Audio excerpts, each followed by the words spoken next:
আরজিকর হসপিটালের প্রাক্তন অধ্যক্ষ সন্দীপ ঘোষ এবং টালা থানার ওসি অভিজিৎ মণ্ডলকে তিলোত্তমার নৃশংস ধর্ষণ ও হত্যার জন্য সিবিআই গ্রেপ্তার করেছে। এটি যে মামলা চলছে, এই মামলার জন্য একটা ইতিবাচক দিক।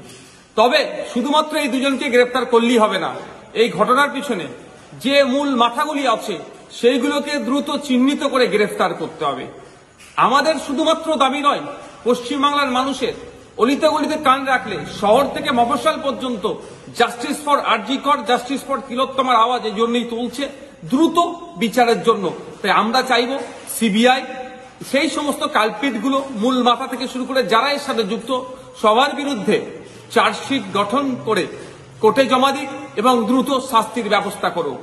এই ঘটনা যখন ঘটেছিল, কলকাতা পুলিশের বেশ কর্তারা বলছিলেন পুলিশ নাকি এই ঘটনার সাথে বা ধামাচাপা দেওয়ার সাথে কোনোভাবেই যুক্ত নয়।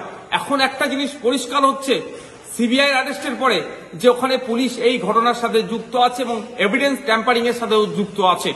এই দায় নিয়ে কি কলকাতা পুলিশের সিপি পদত্যাগ করবেন, না রাজ্যের স্বাস্থ্য সচিব তিনিও পদত্যাগ করবেন?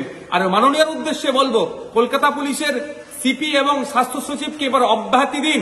তদন্তের বিষয়ে রাজ্য সরকার অথবা পুলিশ প্রশাসন যদি সিবিআই কে সহযোগিতা না করে, অসহযোগিতামূলক আচরণ করে, সেটাও প্রকাশ্য সিবিআই নিয়ে আসুক।